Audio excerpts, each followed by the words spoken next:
emocional. Y en lo que respecta al dinero, las emociones fuertes tienden a debilitar la inteligencia financiera.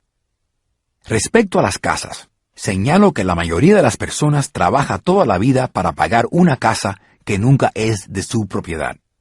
Dicho de otra manera, la mayoría compra una casa nueva cada tantos años, incurriendo cada vez en un nuevo préstamo a 30 años para pagar el anterior.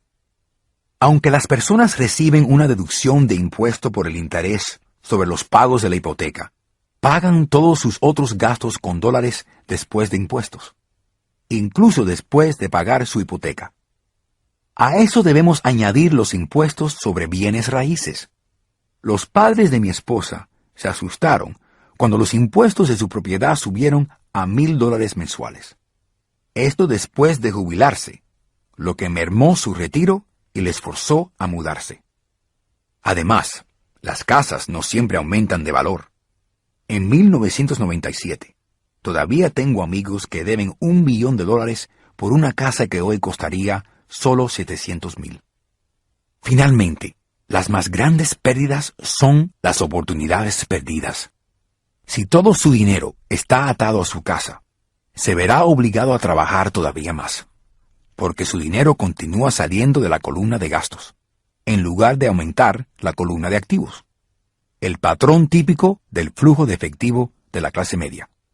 Si una pareja joven pusiera antes más dinero en su columna de activos, su futuro sería más fácil, sobre todo cuando se preparen para mandar a sus hijos a la universidad. Sus activos habrían aumentado y podrían cubrir gastos.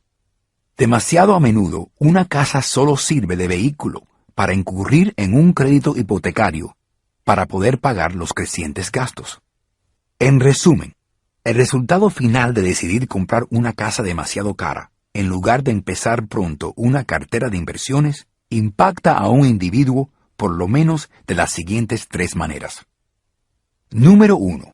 La pérdida de tiempo, durante la cual otros activos podrían haber aumentado de valor. Número 2. La pérdida de capital adicional, que podría invertirse en lugar de pagar los altos gastos de mantenimiento relacionados directamente con la casa. Número 3. La pérdida de educación. Frecuentemente las personas computan su casa, ahorros y plan de jubilación como todo lo que tienen en su columna de activos. Como no tienen dinero para invertir, simplemente no invierten. Eso les resta experiencia en inversiones. La mayoría nunca se convierte en lo que en el mundo de las inversiones se denomina un inversionista sofisticado. Y las mejores inversiones normalmente se venden primero a los inversionistas sofisticados, que a su vez las venden a las personas que juegan seguro. El estado de cuenta de mi papá educado es el mejor ejemplo de alguien en la carrera de la rata. Sus gastos parecen siempre mantenerse al ritmo de sus ingresos, sin permitirle nunca invertir en activos. Consecuentemente, sus pasivos, como su hipoteca y las deudas de las tarjetas de crédito, son superiores a sus activos. Por otra parte, el estado de cuenta de mi papá rico refleja los resultados de una vida dedicada a invertir y a minimizar los pasivos. Sus activos son mucho mayores que sus pasivos. Un estudio del estado de cuentas de mi papá rico explica por qué el rico se hace más rico. La columna de activos genera un ingreso más que suficiente para cubrir los gastos, reinvirtiendo el resto en la columna de activos. La columna de activos continúa creciendo y por consiguiente el ingreso que produce aumenta. Como resultado, el rico se hace más rico. La clase media está siempre luchando financieramente. Su mayor ingreso son los sueldos, pero a medida que estos aumentan, también lo hacen sus impuestos. Sus gastos tienden a incrementarse en la misma medida en que aumentan sus sueldos. De ahí la frase, la carrera de la rata. Consideran su casa como su principal activo, en lugar de invertir en activos que generen ingresos. Esta tendencia a considerar la casa propia como una inversión y la filosofía de que un aumento de sueldo significa que uno puede comprar una casa más grande o gastar más, es la base del endeudamiento de la sociedad de hoy. Este proceso de aumento del gasto mete a las familias en más deudas e incertidumbre financiera, aun cuando progresen en sus trabajos y reciban aumentos de sueldo regularmente. Esto es vivir con un alto riesgo a causa de una pobre educación financiera.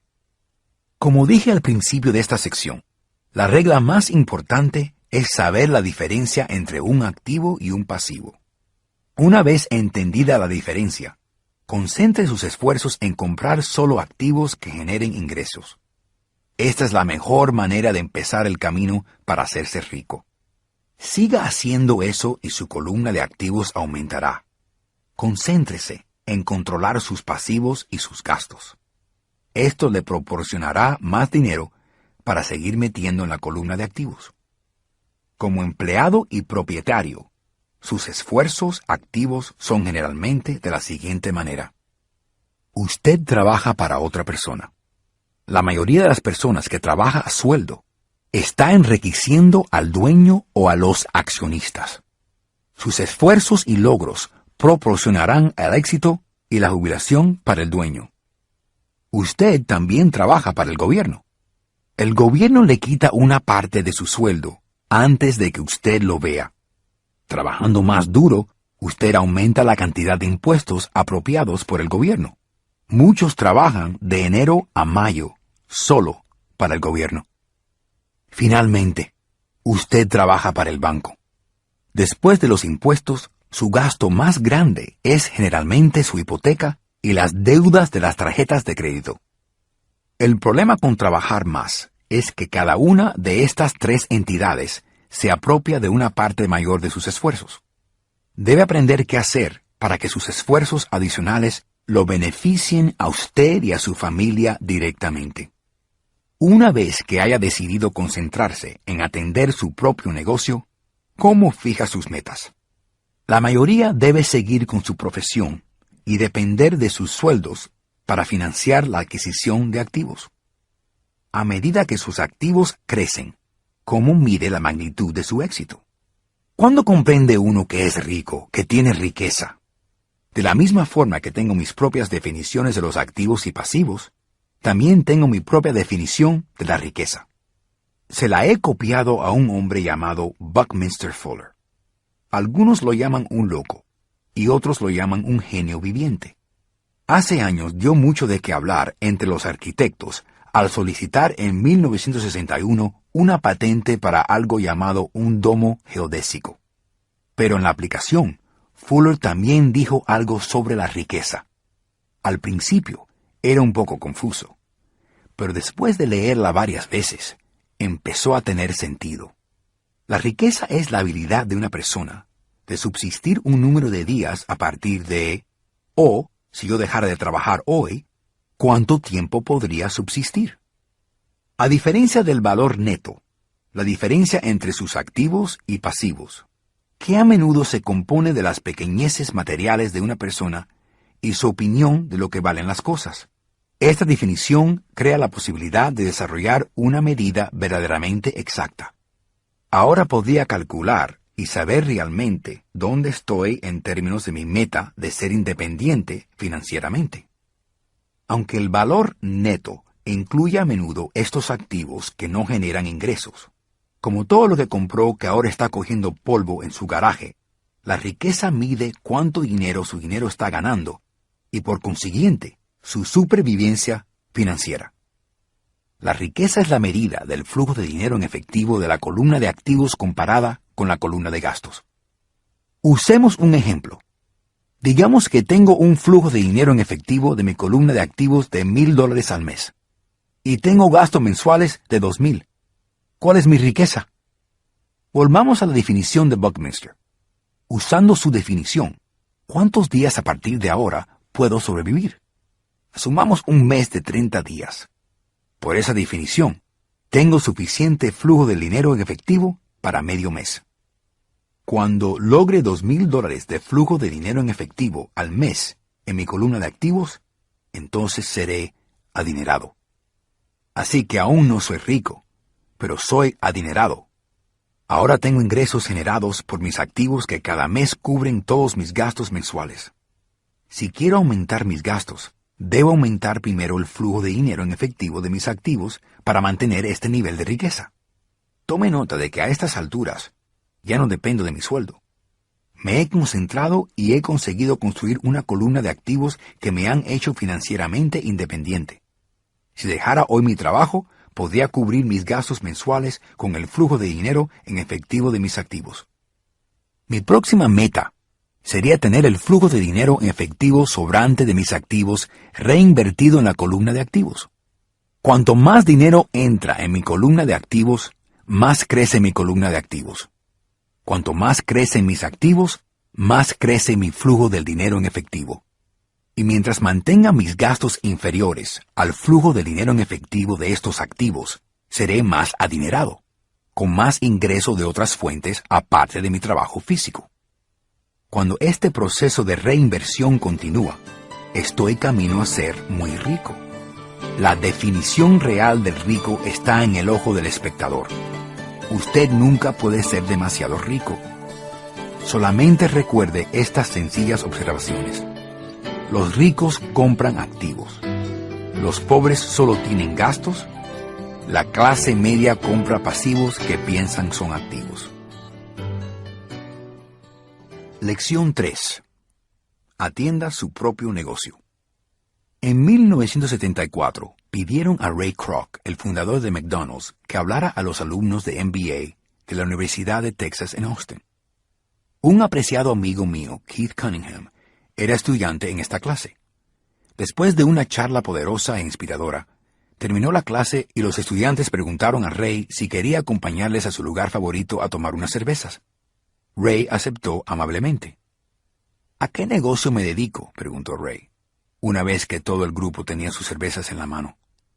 Todos nos reímos, dijo Keith. La mayoría de los estudiantes de MBA pensó que Ray estaba bromeando. Nadie contestó, así que Ray preguntó de nuevo, ¿a qué negocio creen que me dedico? Los estudiantes se rieron de nuevo y finalmente una alma valiente gritó, Ray, ¿quién no sabe que usted está en el negocio de la hamburguesa? Ray se rió entre dientes. Señoras y señores, no me dedico al negocio de la hamburguesa. Mi negocio es el sector inmobiliario. McDonald's es hoy el mayor propietario de bienes raíces del mundo, con más propiedades aún que la Iglesia Católica. Hoy, McDonald's posee algunas de las esquinas e intersecciones de calles más valiosas de América, así como de otras partes del mundo. Keith dijo que había sido una de las lecciones más importantes de su vida. Hoy, Keith es propietario de una cadena de lavaderos de automóviles, pero su verdadero negocio debajo de los lavaderos es el inmobiliario. De jóvenes, no teníamos cerca ningún McDonald's. Aún así, mi papá rico fue el responsable de que Mike y yo aprendiéramos la misma lección que Ray Kroc impartió en la Universidad de Texas. Es el secreto número 3 de los ricos. El secreto es, atiende tu propio negocio. La lucha financiera es a menudo el resultado directo de las personas que trabajan toda su vida para otros. Muchos no tendrán nada al final de su vida laboral. Nuestro actual sistema educativo se concentra en preparar a la juventud para conseguir un buen trabajo, desarrollando su preparación académica. Sus vidas giran alrededor de sus sueldos, o como expliqué antes, su columna de ingresos. Y desarrollando sus habilidades escolásticas, acceden a niveles todavía más altos de estudio para perfeccionar sus habilidades profesionales. Estudian para ser ingenieros, científicos, cocineros, policía, artistas, escritores, y así sucesivamente. Estas habilidades profesionales les permiten entrar en el mundo laboral y trabajar por el dinero. Hay una gran diferencia entre su profesión y su negocio. A menudo pregunto a la gente, ¿a qué se dedican? Y contestan, oh, soy banquero. Entonces le pregunto, ¿son dueños del banco? Y generalmente contestan, no, trabajo allí. En ese caso, confunden su profesión con su negocio. Su profesión puede ser la de banquero, pero aún así necesitan su propio negocio. Ray Kroc tenía clara la diferencia entre su profesión y su negocio. Su profesión siempre era la misma. Era un vendedor. En su día, vendía batidoras y poco después vendía franquicias de hamburguesas. Pero mientras su profesión era vender franquicias de hamburguesas, su negocio era acumular propiedad inmobiliaria que generara ingresos.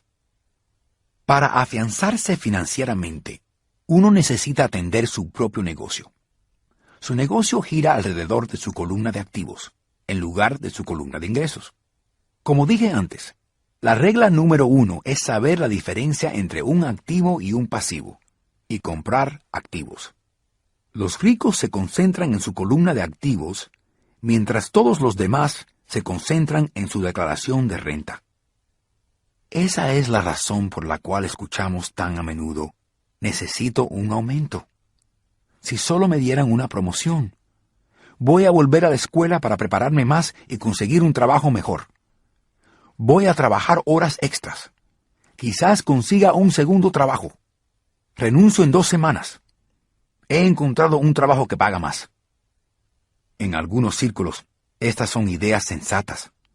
Pero si escuchas a Ray Kroc, todavía no te estás ocupando de tu propio negocio. Todas estas ideas se concentran en la columna de ingresos y solo se afianzará financieramente una persona si el dinero adicional se utiliza para comprar activos que generen ingresos. La principal razón por la cual la mayoría de los pobres y la clase media son fiscalmente conservadores, lo que significa no puedo permitirme el lujo de arriesgarme, es porque no tienen ninguna base financiera. Tienen que aferrarse a sus trabajos. Tienen que jugar seguro. Cuando las reducciones de personal se pusieron de moda, millones de obreros descubrieron que su mayor activo, su casa, se los estaba comiendo vivos. Su activo, la casa, les costaba dinero todos los meses. Su automóvil, otro activo, estaba comiéndoselos vivos. Sus palos de golf, de $1,000 que estaban en el garaje, ya no valían lo de antes. Sin la seguridad del trabajo, no tenían nada en qué apoyarse. Lo que creían eran activos no podían ayudarlos a sobrevivir una crisis financiera. Hay tantas personas que han tenido serios problemas financieros cuando se les acaban los ingresos. Para conseguir efectivo, venden sus activos. Para empezar, solo pueden vender sus activos personales por una fracción del valor registrado en su balance de situación personal. O, si hay alguna ganancia en la venta de los activos, se grava el beneficio. De nuevo, el gobierno se lleva su porción de los beneficios, reduciendo así la cantidad disponible para ayudarlos a salir de deudas. Por eso siempre digo que el valor neto es a menudo menor de lo que uno piensa. Empiece a cuidar su propio negocio. Guarde su trabajo diario, pero compre activos reales, no pasivos o efectos personales que no tienen valor cuando los entra en casa. Un nuevo automóvil pierde casi 25% del precio que pagó en el momento que lo saca del lote. No es un verdadero activo, aun cuando su banquero le deje de listarlo como tal. Mi nuevo palo de golf de titanio de $400 apenas valía $150 en el momento que salí a jugar con él. Para los adultos, controlen sus gastos, reduzcan sus pasivos y diligentemente construyan una base de activos sólidos. Para los jóvenes que todavía no se han ido de casa, es importante que sus padres les enseñen la diferencia entre un activo y un pasivo. Consigan que empiecen a edificar una sólida columna de activos antes de irse de casa. Se casen, compren una casa, tengan hijos y se metan en una situación financiera arriesgada, aferrándose a un trabajo y comprando todo a crédito. Veo a tantas parejas jóvenes que se casan y se entrampan con un estilo de vida que no les permitirá salir de deudas por muchos años de actividad. Para la mayoría de los padres, en cuanto el último niño deja del hogar, comprende que no están preparados adecuadamente para la jubilación y empiezan a correr para guardar algún dinero. Entonces, se enferman sus propios padres y se encuentran con nuevas responsabilidades. Así que, ¿qué tipo de activo estoy sugiriendo que compren usted o sus hijos?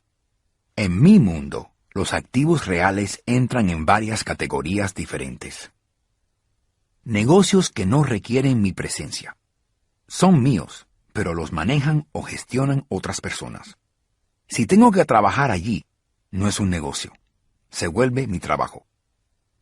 Las acciones, los bonos, los fondos de inversión, los bienes raíces que generan ingresos, los pagarés, los derechos de autor de la propiedad intelectual como la música, guiones, patentes, y cualquier otra cosa que tenga valor, produzca ingresos o se aprecie y tenga demanda. Mi papá educado me animó de joven a encontrar un trabajo. Mi papá rico, por otro lado, me animó a que empezara adquiriendo activos que me gustaran. Si no los aprecias, no los cuidarás. Colecciono propiedades simplemente porque me gustan los edificios y los terrenos. Me encanta ir a comprarlos. Podría mirarlos todo el día. Cuando hay problemas, no son tan malos como para cambiar mi aprecio por los bienes raíces. Pero las personas que odian las propiedades no deben comprarlas. Me encantan las acciones de compañías pequeñas, sobre todo las que acaban de crearse. La razón es que soy empresario, no una persona corporativa. En mi temprana juventud trabajé para organizaciones grandes, como Standard Oil of California, los U.S. Marines y Xerox. Disfruté mi tiempo con esas organizaciones y guardo buenos recuerdos, pero me conozco y no soy un hombre de empresa. Me gusta empezar las compañías, no dirigirlas. Así que mis acciones suelen ser de compañías pequeñas. Incluso a veces empiezo la compañía y la hago pública. Las fortunas se hacen con la emisión de nuevas acciones y me encanta el juego. Muchas personas tienen miedo de las compañías pequeñas y las llaman arriesgadas, y lo son. Pero el riesgo siempre disminuye si le gusta invertir, lo entiende y sabe el juego. Durante años, incluso mientras estaba en los Marines y en Xerox, hice lo que mi papá rico me recomendó. No renuncié a mi trabajo, pero me preocupé por atender mi propio negocio. Era activo con mi columna de activos. Comerciaba con bienes raíces y acciones pequeñas. El papá rico siempre enfatizó la importancia de la educación financiera. Cuanto mejor entendía la contabilidad y la administración del dinero, mejor analizaba las inversiones para eventualmente crear mi propia compañía. No animaría a nadie a empezar una compañía a menos que realmente lo quiera hacer. Sabiendo lo que sé sobre la gestión de una compañía, no se la desearía a cualquiera. Hay veces que las personas no pueden encontrar empleo y empezar una compañía puede ser una solución para ellos. Las probabilidades están contra su éxito. 9 de 10 empresas cierran en 5 años. De aquellas que sobreviven los primeros 5 años, 9 de cada 10 también cerrarán en el futuro. Así que solo los recomiendo si realmente tienen el deseo de tener su propia compañía. Por otra parte, guarde su trabajo de día y preocúpese de su propio negocio.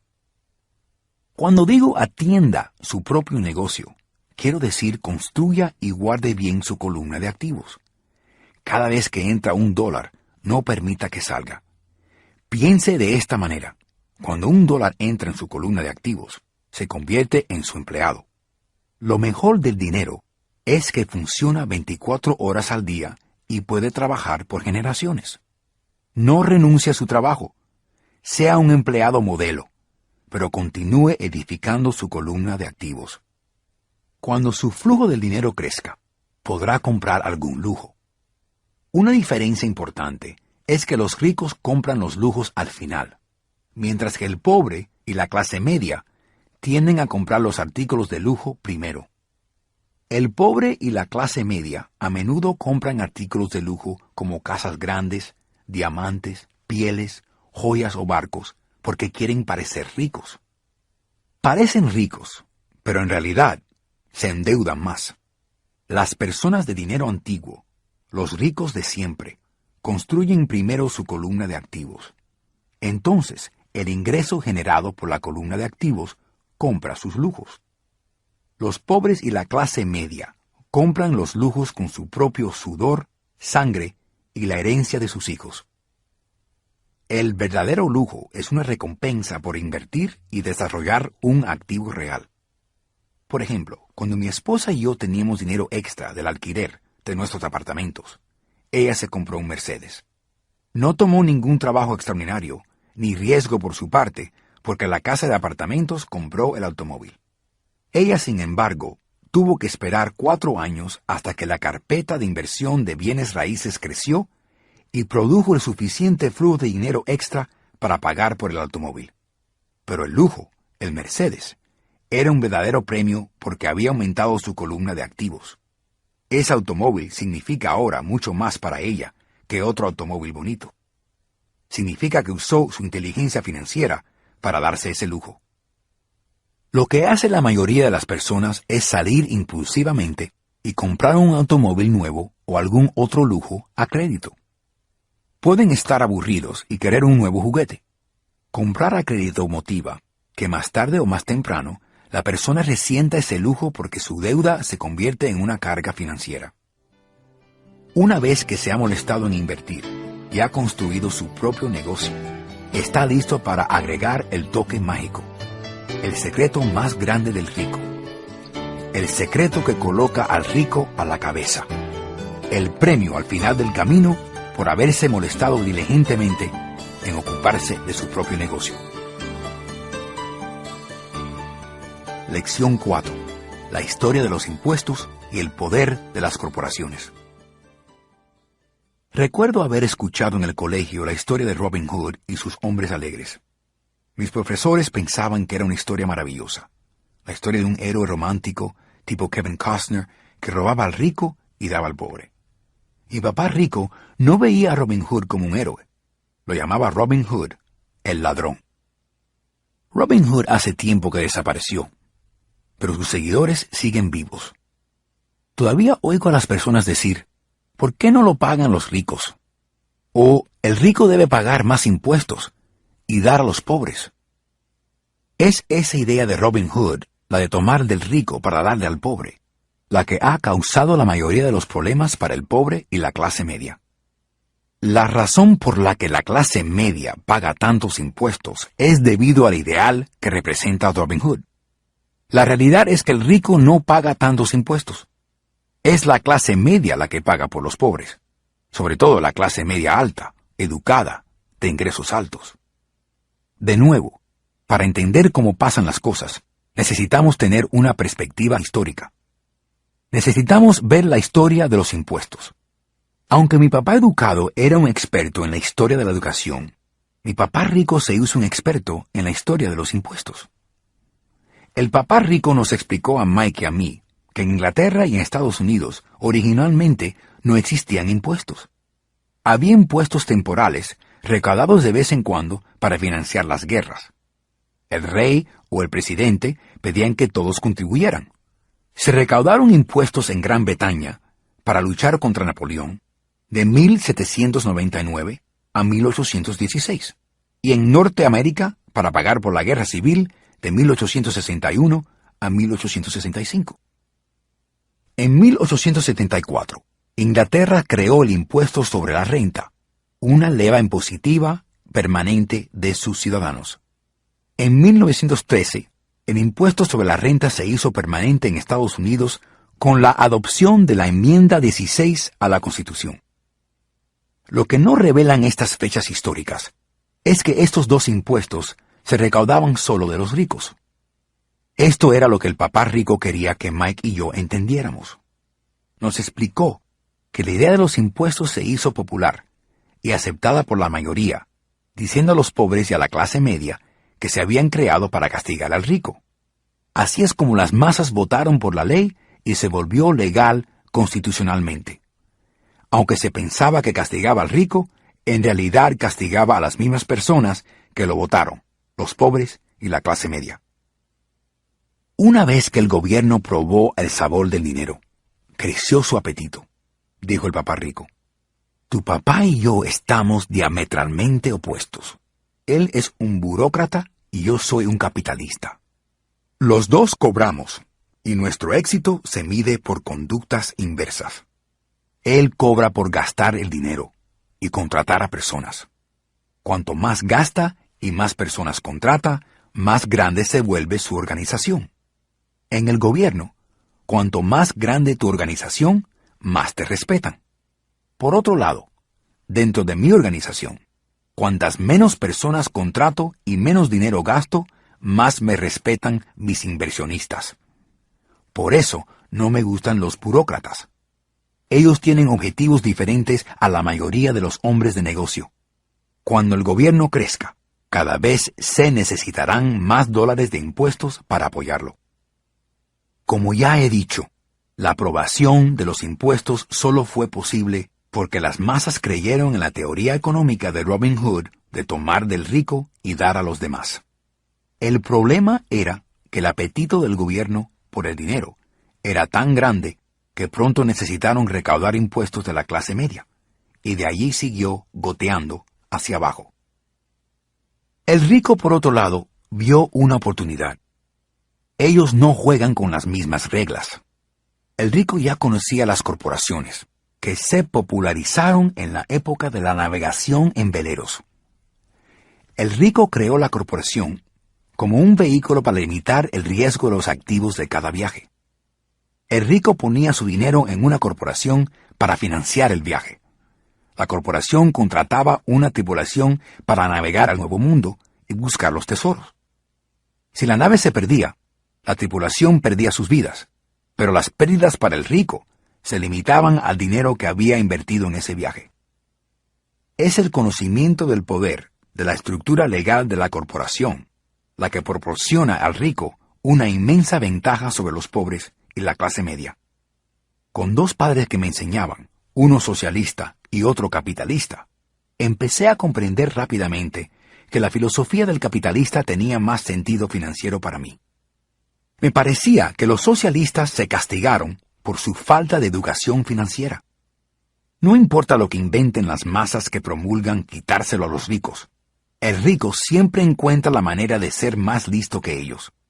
Así es como eventualmente se recaudaron impuestos de la clase media. El rico era más listo que los intelectuales, solamente porque entendía el poder del dinero, un tema que no se enseña en las escuelas. ¿Cómo hizo el rico para ser más listo que los intelectuales? Una vez aprobado el impuesto de quitárselo a los ricos, el dinero en efectivo empezó a llenar los cofres del gobierno. Inicialmente, la gente estaba contenta. El dinero se entregaba a los funcionarios y a los ricos. Llegaba a los funcionarios por medio de trabajos y pensiones. Llegaba al rico porque sus fábricas recibían contratos del gobierno. El gobierno se convirtió en una fuente enorme de dinero. El problema era la gestión fiscal de ese dinero. No tenía ninguna recirculación. En otras palabras, la política gubernamental, si usted era un burócrata, era evitar tener dinero en exceso. Si usted no gastaba la parte asignada, se arriesgaba a perder su próximo presupuesto. Ciertamente, no lo honrarían por ser eficaz. A los empresarios, por otro lado, se les honra por tener dinero en exceso y se les reconoce su eficacia. Al aumentar y continuar este ciclo de gasto gubernamental, la demanda de dinero aumentaba y la idea de que paguen los ricos se ajustaba para incluir a personas con niveles de ingresos más bajos, las mismas personas que lo votaron, los pobres y la clase media. Los verdaderos capitalistas usaron su conocimiento financiero para encontrar una manera de escapar. Regresaron a la protección de una corporación. Una corporación protege al rico. Pero lo que muchas personas que nunca han creado una corporación desconocen es que una corporación no es realmente una cosa. Una corporación es meramente una carpeta de archivo con algunos documentos legales dentro, en la oficina de algún abogado, registrada con una agencia gubernamental estatal. No es un edificio grande con el nombre de una corporación. No es una fábrica o un grupo de personas. Una corporación es meramente un documento legal que crea una entidad legal sin un alma. La riqueza del rico estaba una vez más protegida. Una vez más, el uso de corporaciones se volvió popular. una vez aprobada la ley de impuestos sobre la renta, porque la proporción de impuestos sobre la renta de la corporación era inferior a la proporción de impuestos sobre la renta individual. Además, como dije anteriormente, la corporación podía pagar ciertos gastos con dólares previos a la deducción de impuestos. Esta guerra entre los pobres y los ricos lleva librándose por cientos de años. Son los que promueven que paguen los ricos contra los ricos. La batalla se emprende siempre y donde quiera que se hagan las leyes. La batalla seguirá siempre.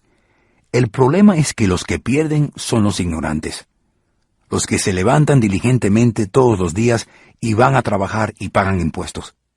Si entendieran la manera en que juegan los ricos, ellos también podrían jugar. Entonces, estarían camino de su propia independencia financiera. Por eso me enojo cada vez que oigo a un padre aconsejar a sus hijos que vayan a la escuela, para que puedan encontrar un trabajo seguro. Un empleado con un trabajo seguro, sin actitud financiera, no tiene ningún escape. El americano en promedio hoy trabaja de 5 a 6 meses para el gobierno para cubrir sus impuestos.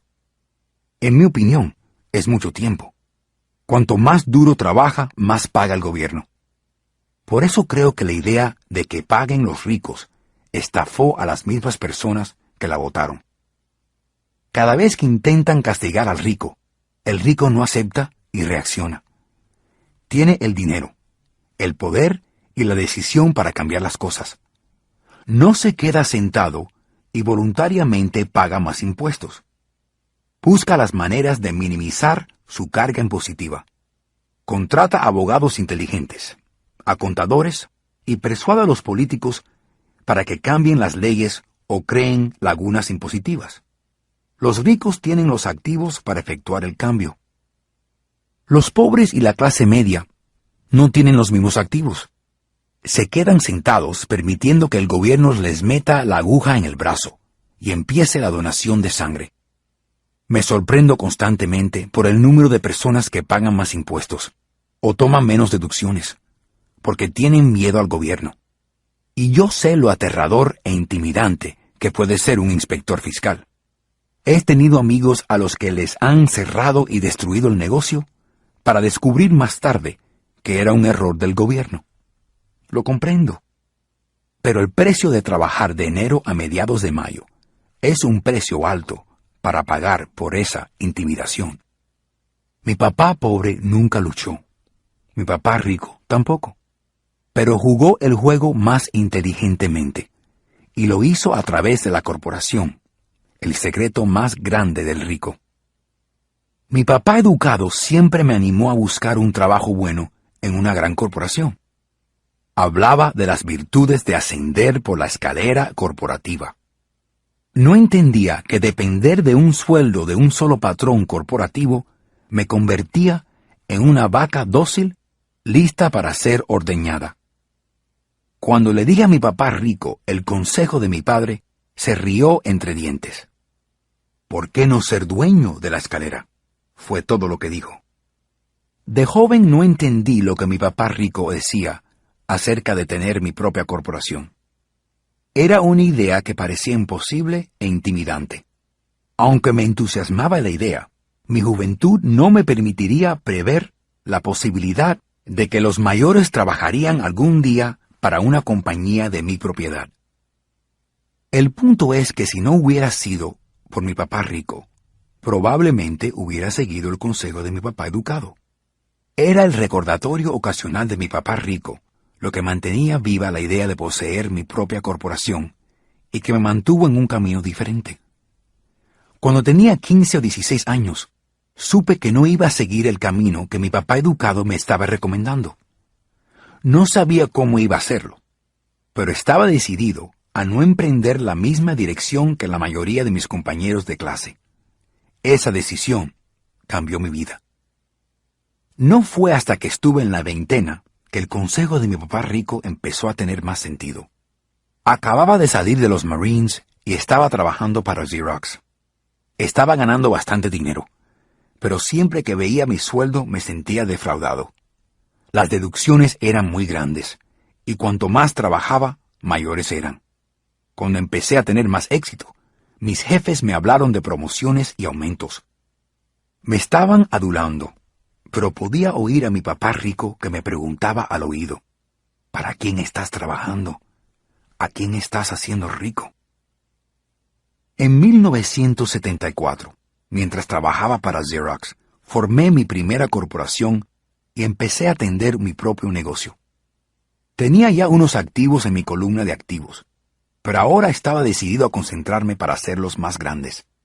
Esos sueldos, con todas las deducciones, dieron sentido total a todos los años de consejos de mi papá rico. Podía ver el futuro si seguía el consejo de mi papá educado. Muchos patrones sienten que aconsejar a sus obreros que se preocupen por su propio negocio es malo para el negocio. Estoy seguro que puede ser así para algunos individuos, pero para mí, enfocarme en mi propio negocio, desarrollando activos, me hizo mejor empleado. Ahora tenía un propósito. Entraba temprano y trabajaba diligentemente, juntando todo el dinero posible para empezar a invertir en bienes raíces. Hawái empezaba a despuntar y se podían hacer fortunas.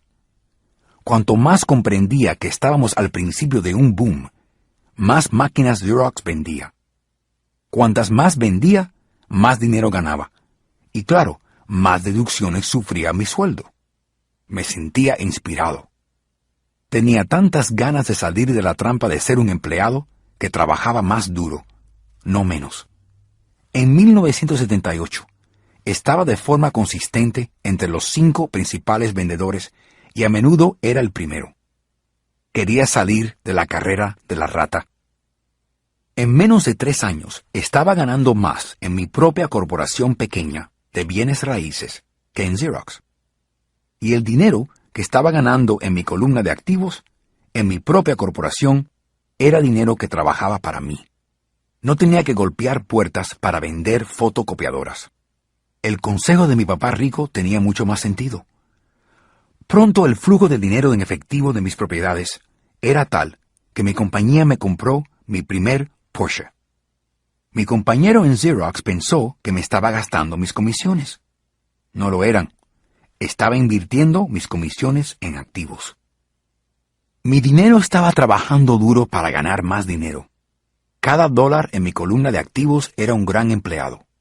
Trabajando para tener más empleados y comprarle un nuevo Porsche al jefe con dólares previos a la deducción de impuestos. Empecé a trabajar más duro para Xerox. El plan funcionaba y mi Porsche era la prueba. Usando las lecciones que aprendí de mi papá rico, pude salir de la carrera de la rata proverbial de ser un empleado joven. Fue posible debido al conocimiento financiero fuerte que había adquirido a través de estas lecciones. Sin ese conocimiento financiero, que yo llamo inteligencia financiera, mi camino hacia la independencia habría sido mucho más difícil. Ahora enseño a otros a través de los seminarios financieros con la esperanza de poder compartir mis conocimientos con ellos. Siempre que hago mis presentaciones, recuerdo a las personas que la inteligencia financiera se compone de 4 áreas amplias de especialización. La primera área es la contabilidad, lo que yo llamo alfabetización financiera. Una habilidad vital si usted quiere construir un imperio. Cuanto más dinero esté bajo su control, más exactitud se requiere, o la casa se vendrá abajo. Este es el lado del cerebro izquierdo, el de los detalles. La alfabetización financiera es la habilidad para leer y entender las declaraciones financieras. Esta habilidad le permite identificar las fuerzas y debilidades de cualquier negocio. La segunda área es la inversión, lo que yo llamo la ciencia del dinero que gana dinero. Esto implica estrategias y fórmulas. Este es el lado derecho del cerebro, el lado creativo. Luego, debe aprender a entender el mercado, la ciencia de la oferta y la demanda. Hay necesidad de conocer los aspectos técnicos del mercado, que es dirigido por la emoción. El muñeco Elmo, hágame cosquillas, en la Navidad de 1996 es un ejemplo de mercado técnico o dirigido por la emoción. El otro factor de mercado es el sentido económico de una inversión. ¿Tiene sentido hacer una inversión o no tiene sentido basado en las condiciones de mercado actuales? Finalmente, la cuarta área es la ley. Por ejemplo, utilizando una corporación abrigada por las habilidades técnicas de contabilidad, inversiones y comercialización, se puede crear un crecimiento explosivo. Un individuo con conocimiento de las ventajas fiscales de una corporación puede hacerse rico más rápido que un empleado o un propietario de una pequeña empresa. Es como la diferencia entre alguien que camina y alguien que vuela. La diferencia es profunda respecto a las riquezas a largo plazo. Una corporación puede hacer muchas más cosas que un individuo, como pagar gastos antes de pagar impuestos. Esa es una área entera de especialización muy interesante, pero no debe entrar a menos que tenga grandes activos o un gran negocio. Los empleados ganan y pagan impuestos e intentan vivir con lo que les queda. Una corporación gana, gasta todo lo que puede y paga impuestos de lo que queda. Es una de las mayores lagunas impositivas legales que usa el rico. Son fáciles de preparar y no son caras si sus propias inversiones le están produciendo un flujo de dinero importante.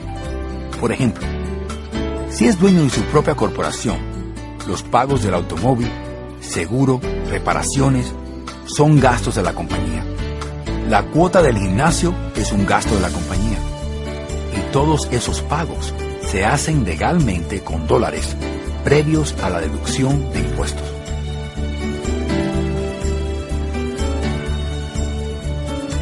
Lección 5. Los ricos inventan el dinero. Llevo enseñando profesionalmente desde 1984. Ha sido una gran experiencia con muchas recompensas.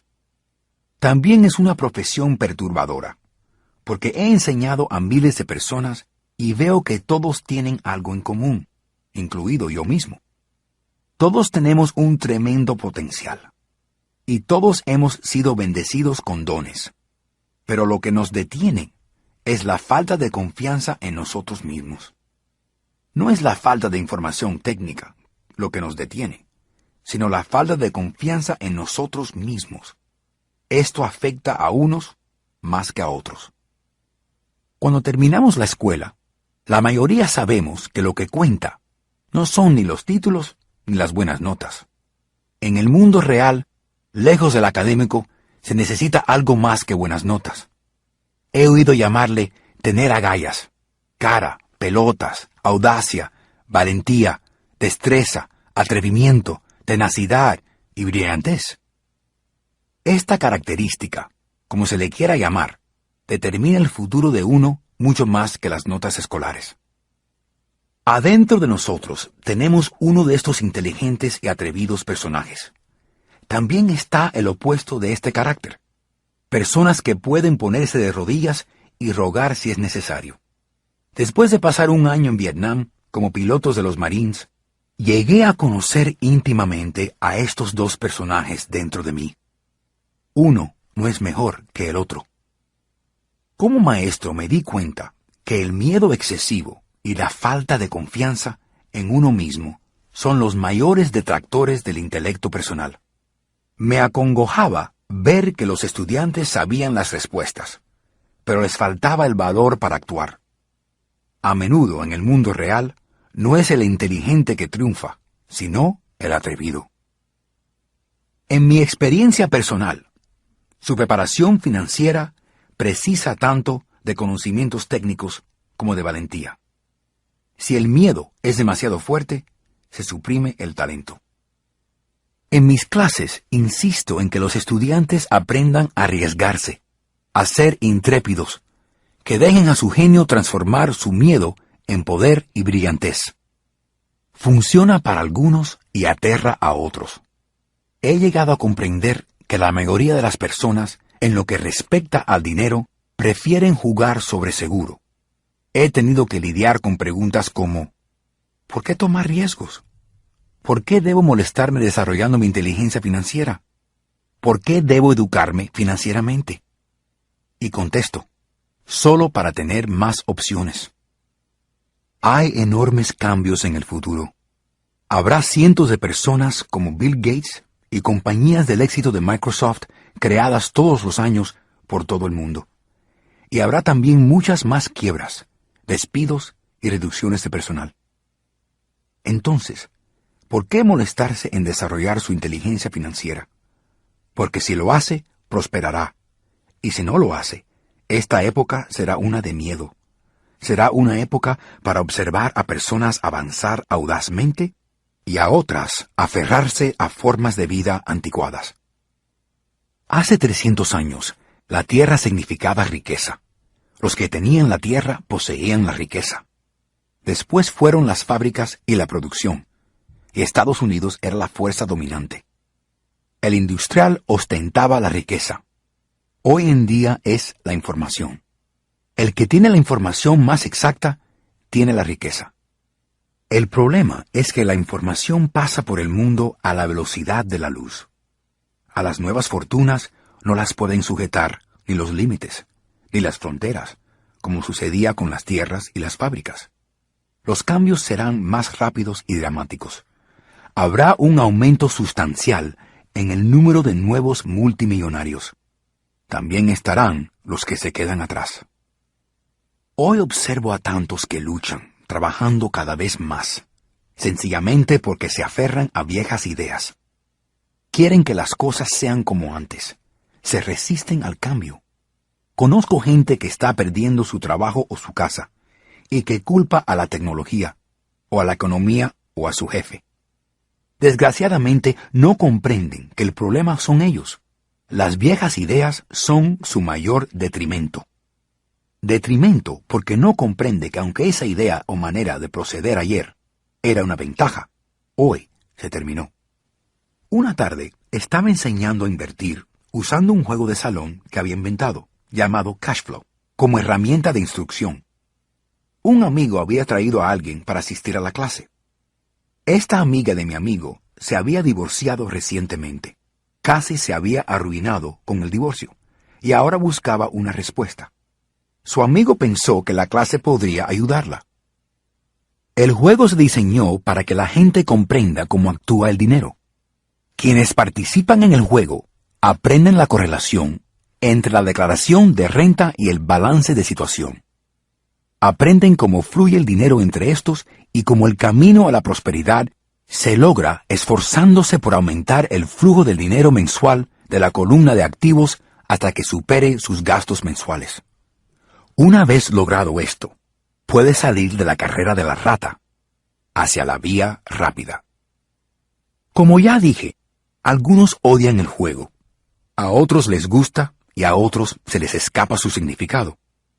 Esta mujer perdió una valiosa oportunidad de aprender algo.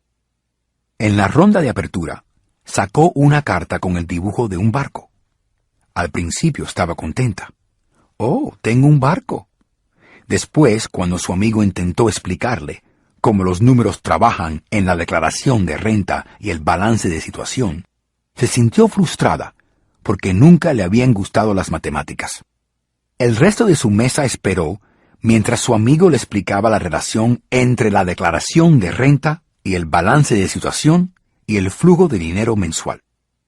De repente, cuando comprendió cómo funcionan los números, se percató de que su barco se la estaba comiendo viva. Más tarde durante el juego, también le redujeron su personal y además tuvo un hijo. Para ella, el juego fue horrible. Después de la clase, vino con su amigo y me dijo que estaba disgustada. Había venido a la clase para aprender a invertir y no le gustó la idea de perder tanto tiempo jugando a algo tan tonto. Su amigo intentó explicarle que se mirara por dentro para ver si el juego reflejaba su forma de ser. Con esa sugerencia, la mujer exigió la devolución de su dinero. Dijo que la idea de que un juego pudiera ser un reflejo de ella era ridícula. Se le devolvió rápidamente el dinero y se marchó. Desde 1984, he ganado muchos millones haciendo únicamente lo que no hace el sistema escolar. En la escuela, la mayoría de los maestros daban conferencias. De estudiante, odiaba las conferencias. Me aburría pronto y me ponía a soñar. En 1984, empecé a enseñar por medio de juegos y simulacros.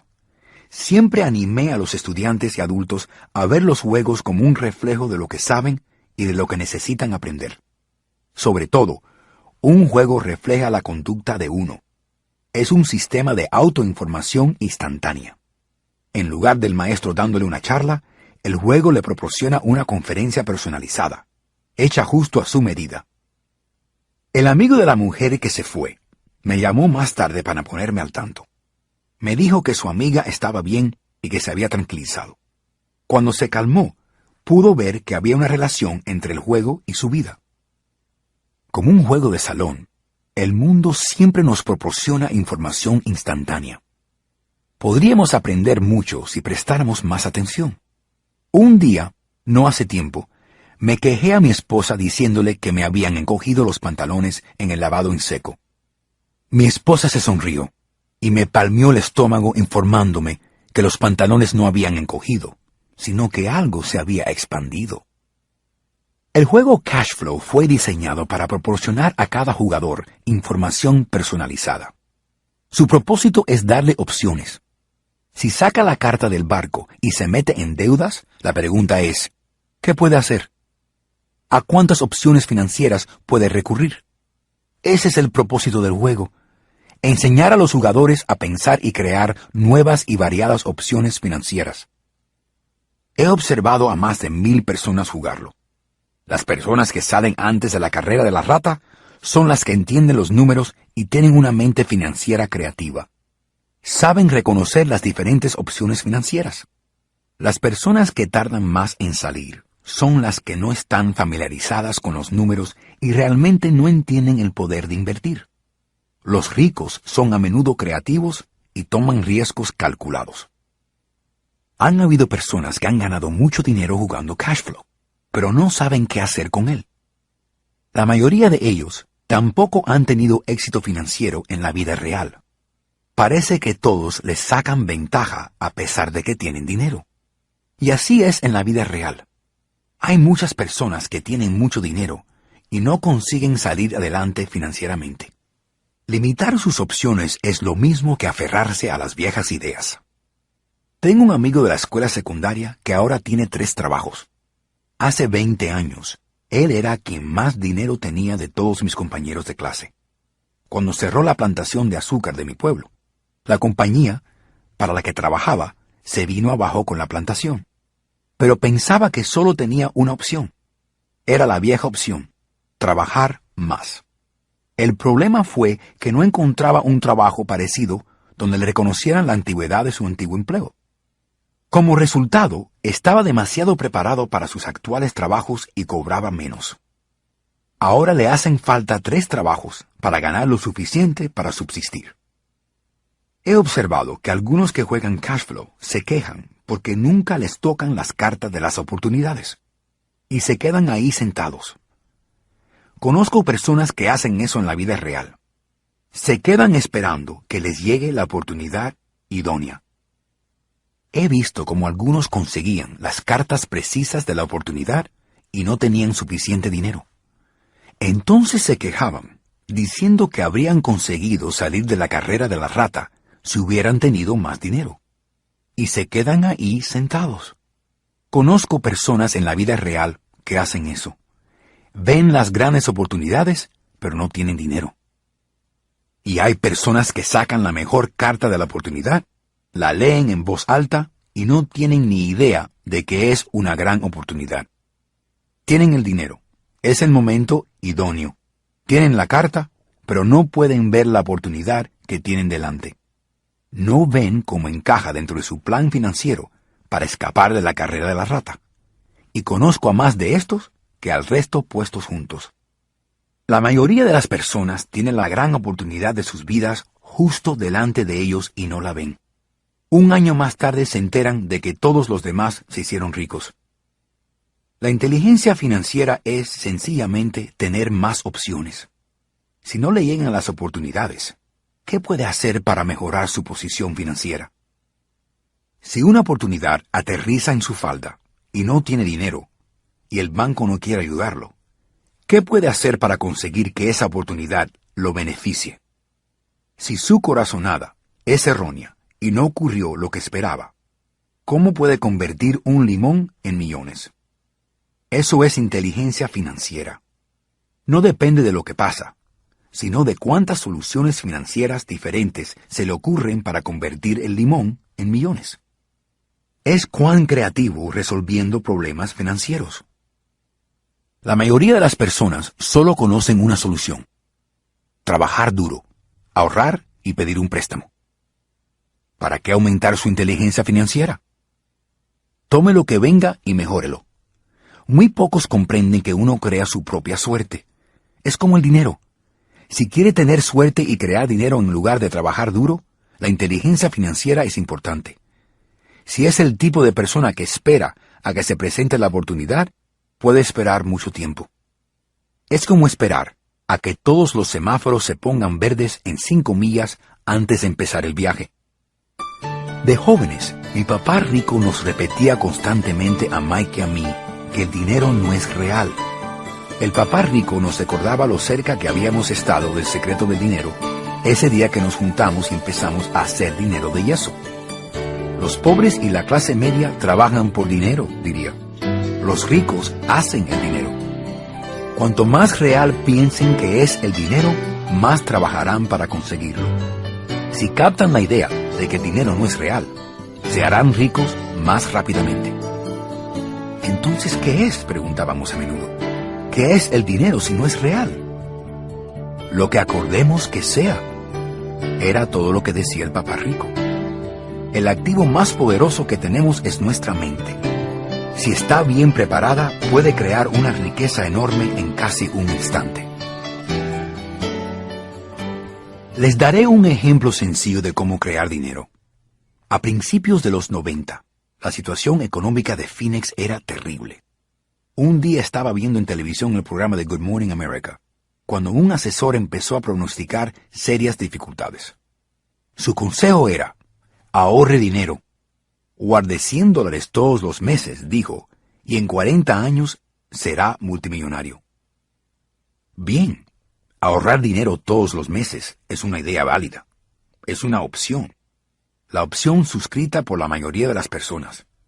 El problema es este: ofusca a la persona de lo que está pasando verdaderamente. Pierden mejores oportunidades para hacer crecer mucho más su dinero.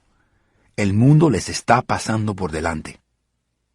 Como dije, la economía iba muy mal en ese momento. Para los inversores, ese es el mercado perfecto. Tenía una buena parte de mi dinero invertido en la bolsa y en edificios de apartamentos. Tenía poco dinero en efectivo. Como todos estaban regalando material, yo estaba comprando. No estaba ahorrando, estaba invirtiendo. Mi esposa y yo teníamos más de $1 millón en efectivo trabajando en un mercado de rápido crecimiento. Era la mejor oportunidad para invertir. La economía estaba fatal, pero no podía dejar pasar estas pequeñas transacciones. Casas que una vez costaban $100,000 costaban ahora $75,000. Pero en lugar de ir de compras a la oficina de propiedades más próxima, empecé a ir de compras a la oficina del abogado especializado en bancarrotas, o a las escaleras de los juzgados. En estas tiendas, una casa de $75,000 podía a veces comprarse por $20,000 o menos. Por $2,000 que me prestó un amigo por 90 días por $200, entregué un cheque al abogado como seña. Mientras organizaba la compra, puse un anuncio en el periódico ofreciendo una casa de $75,000 por solo $60,000, sin entrega de dinero. El teléfono no paró de sonar. Se investigaba a los compradores potenciales, y cuando la propiedad fue mía legalmente, se les permitió ver la casa. La casa se vendió en unos minutos. Solicité $2,500 como cuota de tramitación, que entregaron sin chistar. y a partir de ahí se ocuparon las casas de depósitos y de escrituras. Devolví los $2,000 a mi amigo con $200 más. Él estaba contento, el comprador de la casa estaba contento, el abogado estaba contento y yo estaba contento. Había vendido una casa por $60,000, que me había costado $20,000. Los $40,000 fueron creados en mi columna de activos por medio de un pagaré del comprador. Tiempo total de trabajo, 5 horas. Durante este bajón económico, mi esposa y yo hicimos 6 de estas sencillas transacciones en nuestro tiempo libre. Aunque la mayor parte de nuestro dinero estaba en propiedades mayores y en la bolsa, pudimos crear más de $190,000 en activos, las notas al 10% de interés, en esas 6 operaciones de comprar, crear y vender. Eso significa aproximadamente $19,000 de ingresos anuales, gran parte amparada por nuestra corporación privada. Muchos de esos $19,000 anuales se destinaban a pagar los automóviles de la compañía, la gasolina, los viajes, el seguro, las cenas con los clientes y otras cosas. Cuando le llegue al gobierno la oportunidad de grabar ese ingreso, ya se ha empleado en gastos legalmente permitidos antes de impuestos. Este es un ejemplo fácil de cómo se inventa, crea y protege el dinero utilizando inteligencia financiera. Pregúntese cuánto tardaría en ahorrar $190,000. ¿Le pagaría el banco el 10% de interés por su dinero? Y el pagaré dura 30 años. Espero que nunca me paguen los $190,000. Tendría que pagar impuestos si me pagaran capital de la deuda. Y además, $19,000 por 30 años es un poco más de $500,000 en ingresos. La matemática es simple. No hace falta álgebra o cálculo. No escribo mucho porque la compañía de depósito legal de documentos se ocupa de la transacción legal y del servicio de los pagos. No tengo que arreglar ningún tejado, o retrete, o enchufe porque los dueños hacen eso. Es su casa. De vez en cuando alguien no paga. Y es maravilloso porque hay cuotas por retraso. O se van y la propiedad se vende de nuevo. El sistema judicial se ocupa de eso. Pero puede que no funcione en su zona. Las condiciones del mercado pueden ser diferentes. Pero el ejemplo ilustra cómo un sencillo proceso financiero puede crear cientos de miles de dólares con poco dinero y bajo riesgo. Es un ejemplo de dinero que es solo un acuerdo. Cualquiera con educación escolar puede hacerlo. Aún así, la mayoría de las personas no quieren. La mayoría escucha el consejo habitual de trabaje duro y ahorre dinero. Por unas 30 horas de trabajo, se crearon en la columna de activos aproximadamente $190,000 sin pagar impuestos. Ahora entenderá por qué desapruebo en silencio cuando oigo a padres decir, a mi hijo le va bien en el colegio y está recibiendo una buena educación. Puede ser buena, pero ¿es conveniente? Sé que la anterior estrategia de inversión es modesta. Es para ilustrar cómo algo pequeño puede hacerse grande. Mi éxito refleja la importancia de una fundación financiera fuerte, que empieza con una educación financiera fuerte. Lo he dicho antes, pero vale la pena repetirlo. La inteligencia financiera se compone principalmente de estas 4 habilidades técnicas. Número 1. La alfabetización financiera. La habilidad de entender los números. Número 2. Las estrategias de inversión. La ciencia del dinero ganando dinero. Número 3. El mercado. La oferta y la demanda. Alexander Graham Bell dio al mercado lo que pedía. Lo mismo hizo Bill Gates. Una casa de $75,000, ofertada por $60,000, que costó $20,000, también es el resultado de aprovechar una oportunidad creada por el mercado. Alguien estaba comprando y alguien estaba vendiendo. Número 4. La ley. El conocimiento de contabilidad, normas y regulaciones de sociedades nacionales y estatales. Recomiendo actuar legalmente. ¿Es esta base imprescindible o la combinación de estas aptitudes lo necesario para alcanzar el éxito en la persecución de la prosperidad? Ya sea comprando casas pequeñas, apartamentos grandes, compañías, acciones, bonos fondos de inversión, metales preciosos, tarjetas de béisbol o lo que prefiera. Personalmente, uso principalmente dos vehículos para lograr el crecimiento financiero: propiedades y pequeños valores. Uso los bienes raíces como cimientos. Todos los días mis propiedades me proporcionan el flujo de dinero y esporádicamente un crecimiento del valor. Las acciones de poco costo se usan para crecer rápidamente. No recomiendo nada de lo que hago. Los ejemplos son eso, ejemplos. Si la oportunidad es demasiado compleja y no entiendo la inversión, la dejo pasar. La matemática simple y el sentido común es todo lo que se necesita para mejorar financieramente. Lección 6. Trabaje para aprender. No trabaje por el dinero. En 1995, concedí una entrevista a un periódico de Singapur. La periodista, una joven reportera, llegó puntual y comenzó inmediatamente la entrevista. Estábamos sentados en la antecámara de un lujoso hotel tomando café y discutiendo el propósito de mi visita a Singapur. Iba a compartir la plataforma con Zig Ziglar. Él iba a hablar de la motivación y yo de los secretos de los ricos. Algún día me gustaría ser un autor de éxito como usted, dijo ella. Yo había leído algunos de sus artículos en el periódico y me habían impresionado. Tenía una forma precisa y clara de escribir. Sus artículos captaban el interés del lector. Usted tiene un gran estilo, le dije como contestación. ¿Qué le impide lograr su sueño? Mi trabajo no me conduce a ninguna parte, murmuró. Todos dicen que mis novelas son excelentes, pero no pasa nada. Así que continúo trabajando para el periódico. Por lo menos paga las facturas. ¿Tiene alguna sugerencia?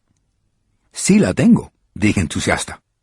Un amigo mío aquí en Singapur tiene una escuela que enseña a las personas a vender.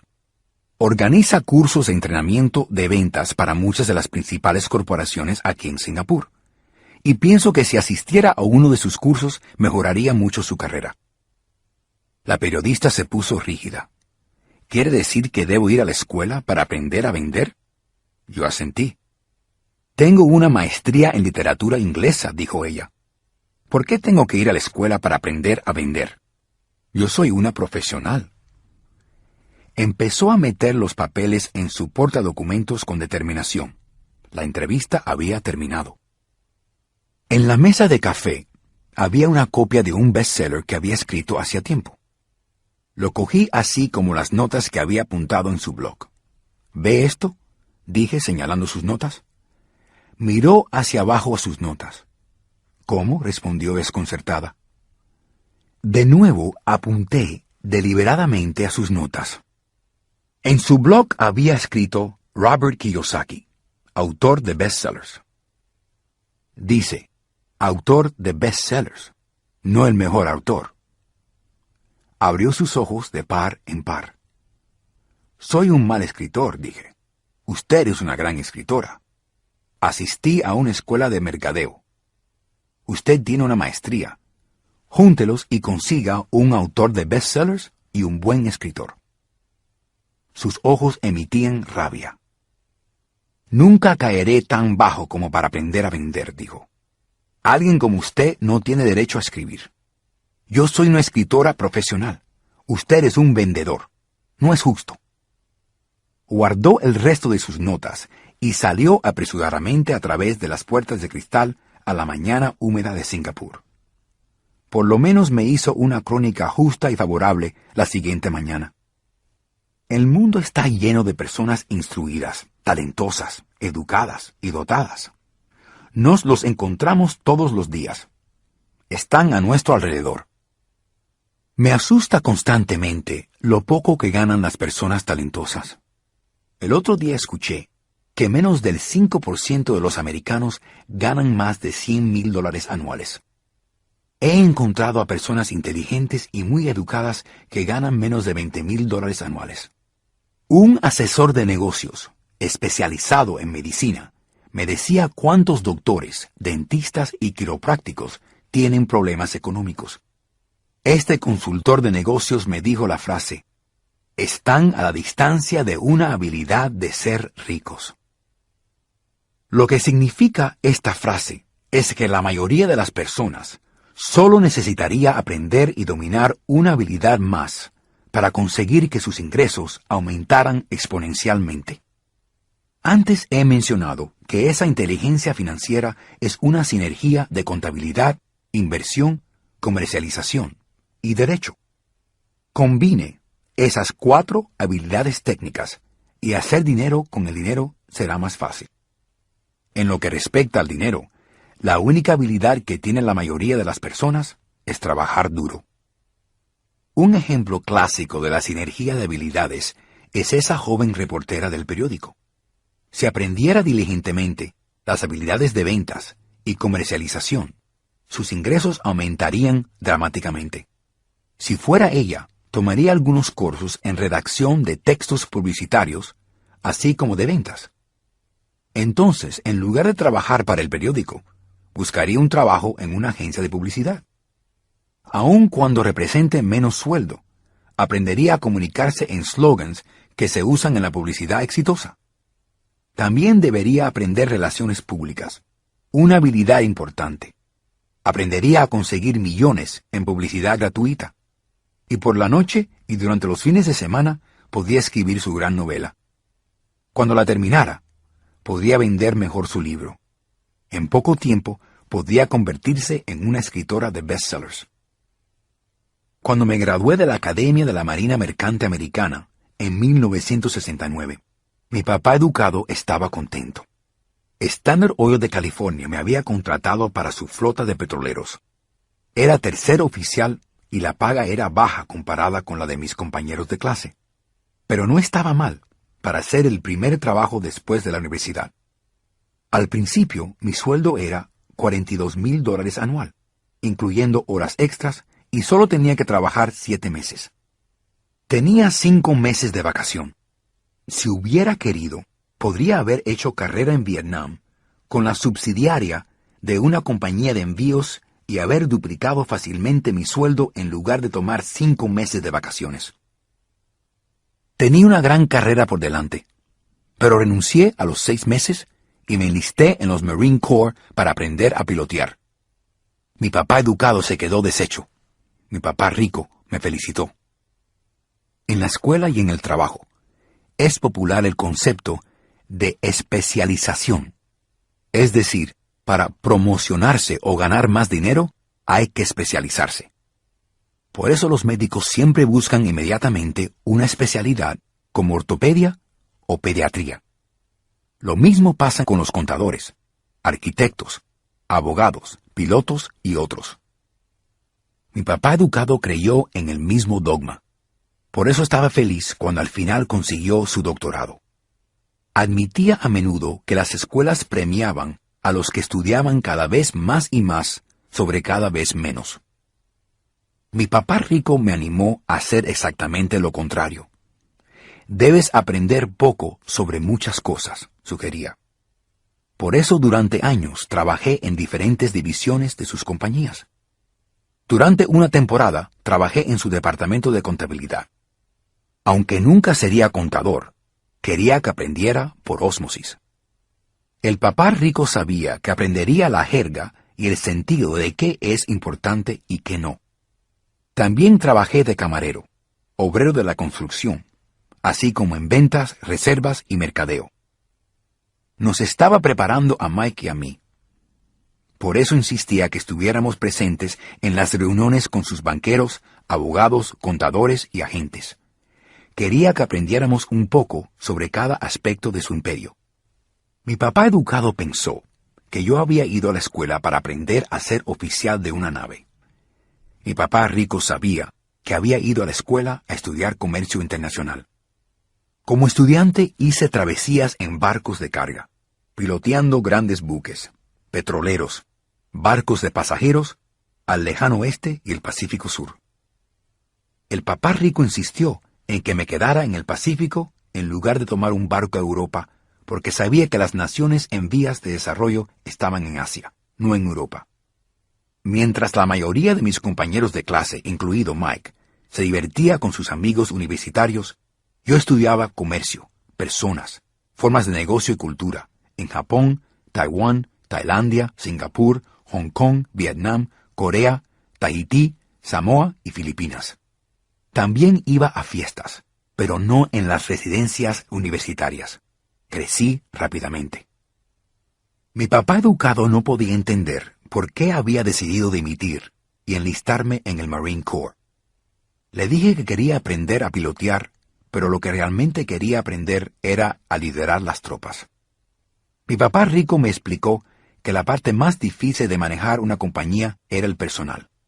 Él había pasado 3 años en el ejército. Mi papá educado había estado exento.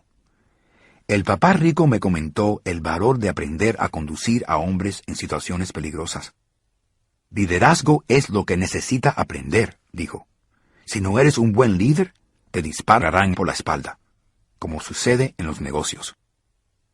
Al regresar de Vietnam en 1973, renuncié a mi mandato, aunque me apasionaba pilotear. Encontré un trabajo con Xerox Corporation. Me decidí por una razón, y no era por los beneficios. Era muy tímido, y pensar que tenía que vender me aterraba. Xerox tiene uno de los mejores programas de entrenamiento de ventas en Estados Unidos. El papá rico estaba orgulloso de mí. Mi papá educado estaba avergonzado. Como un intelectual, pensaba que los vendedores estaban por debajo de él. Trabajé con Xerox durante 4 años hasta superar mi miedo a golpear puertas y ser rechazado. Una vez situado entre los 5 primeros en ventas de forma consistente, renuncié de nuevo, abandonando otra gran carrera con una excelente compañía. En 1977 formé mi primera compañía. El papá rico nos había preparado a Mike y a mí para adquirir compañías. Así que ahora tenía que aprender a formarlas y juntarlas. Mi primer producto, una billetera de nylon y velcro, era fabricada en el lejano oriente y enviada a un almacén en Nueva York, cerca de donde yo había estudiado. Mi educación formal estaba completa y era hora de probar mis alas. Si fallaba, me arruinaría. Mi papá rico opinaba que era mejor arruinarse antes de los 30. Su consejo era: todavía tienes tiempo para recuperarte. En vísperas de mi cumpleaños número 30, mi primer embarque salió de Corea hacia Nueva York. Hoy todavía realizo negocios internacionales. Y tal como me animaba mi papá rico, sigo buscando las naciones emergentes. Hoy mi compañía de inversión invierte en América del Sur, Asia, Noruega y Rusia. Hay un viejo dicho que dice: trabajar significa estar al borde de la ruina. Desgraciadamente diría que el refrán es aplicable a millones de personas. La escuela no considera que la inteligencia financiera sea un talento. La mayoría de los obreros vive dentro de sus medios, trabajan y pagan sus cuentas. Hay otra horrible teoría de dirección que dice: los trabajadores trabajan lo suficiente para que no los despidan, y los dueños pagan lo suficiente para que los trabajadores no se vayan. Y si mira el nivel de sueldos de cualquier compañía, de nuevo diría que hay algo de verdad en ese dicho. El resultado es que la mayoría de los trabajadores nunca sale adelante. Hacen lo que les han enseñado a hacer: conseguir un trabajo seguro. Muchos trabajadores se orientan en trabajar por un sueldo y beneficios que los recompense a corto plazo, pero que a la larga es desastroso. En cambio, recomiendo a los jóvenes buscar un trabajo en el cual puedan aprender, no en el que puedan ganar. Consideren qué conocimientos quieren adquirir antes de escoger una profesión específica y antes de estar atrapados en la carrera de la rata. Cuando hablo con personas que quieren ganar más dinero, siempre les recomiendo lo mismo. Les recomiendo que consideren su vida a largo plazo. En lugar de solo trabajar por dinero y seguridad, que admito es importante, les sugiero que tomen un segundo trabajo que les proporcione otra habilidad.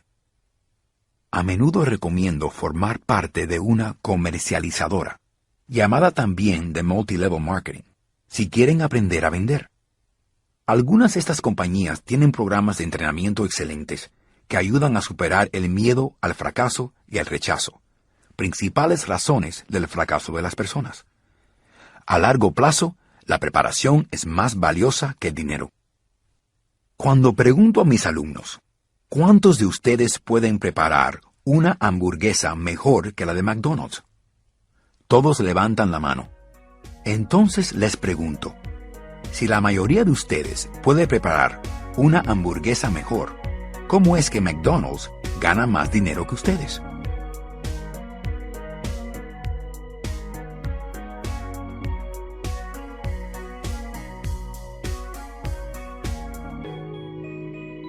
I'll follow you wherever you go. Stay close to you, 'cause darling, you're my home.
La respuesta es obvia. McDonald's es admirable en sistemas comerciales. La razón por la que tanta gente es pobre es porque se centran en hacer una buena hamburguesa y saben poco sobre sistemas comerciales. Un amigo mío en Hawái es un gran artista. Gana bastante dinero. Un día el abogado de su madre le llamó para decirle que la señora le había dejado $35,000. Eso es lo que había quedado de su herencia después de que el abogado y el gobierno cogieran su parte. Inmediatamente vio la oportunidad de aumentar su negocio utilizando algo de este dinero para anunciarse. 2 meses más tarde, su primer anuncio de una página a 4 colores apareció en una revista dirigida a los muy ricos. El anuncio apareció durante 3 meses. No obtuvo ningún resultado del anuncio, y ahora ya no le queda nada de herencia. Ahora quiere demandar a la revista por falso testimonio. Es un común ejemplo de personas que pueden preparar una buena hamburguesa, pero saben poco de negocios. Cuando le pregunté qué había aprendido, su única respuesta fue que los vendedores de publicidad son unos sinvergüenzas. Entonces le pregunté si estaba interesado en tomar un curso de ventas y un curso de mercadeo directo. Su contestación: no tengo tiempo y no quiero gastar dinero. El mundo está lleno de personas pobres e inteligentes. Frecuentemente son pobres, o tienen problemas económicos, o ganan menos de lo que deberían. No por lo que saben, sino por lo que no saben. Se dedican a perfeccionar sus habilidades para preparar una buena hamburguesa en lugar de las habilidades para vender y entregar la hamburguesa.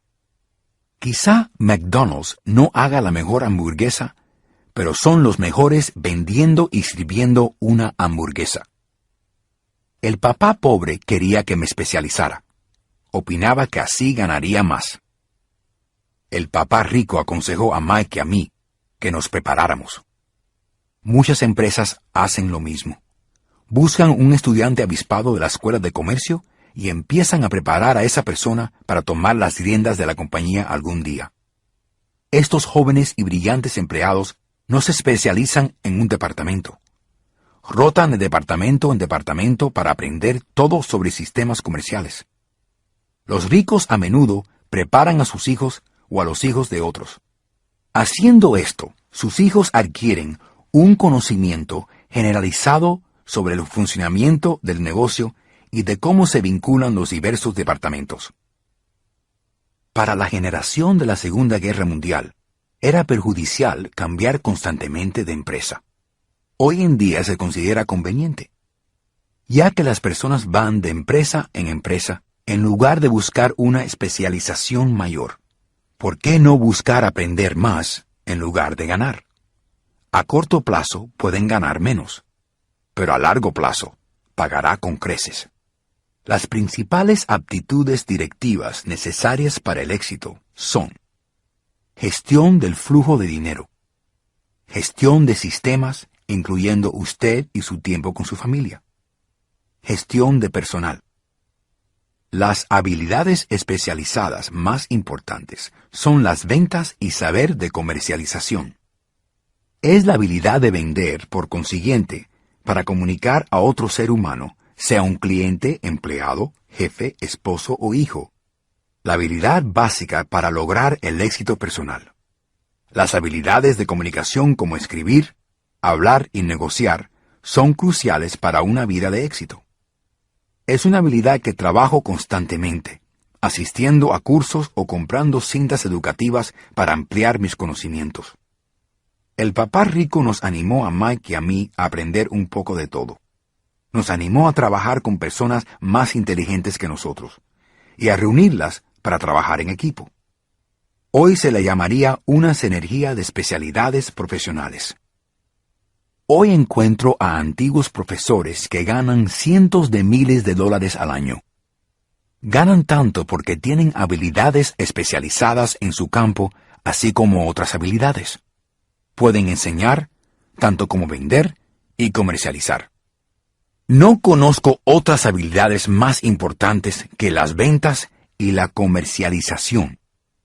Las habilidades de vender y comercializar son difíciles para la mayoría de las personas, principalmente por su miedo al rechazo. Cuanto mejor se comunica, negocia y brega con su miedo al rechazo, más fácil resulta la vida. De la misma manera que aconsejé a esa periodista que quería convertirse en una autora de éxito, aconsejo hoy a cualquiera. Tener una especialización técnica tiene sus ventajas así como sus desventajas. Tengo amigos que son unos genios, pero no pueden comunicarse eficazmente con otros seres humanos y como resultado sus ganancias son lastimosas. Les aconsejo que se pasen simplemente un año aprendiendo a vender. Aunque no ganen nada, sus habilidades de comunicación mejorarán, y eso no tiene precio. Comenzando. Me gustaría decir que resultó fácil hacerme rico, pero no fue así.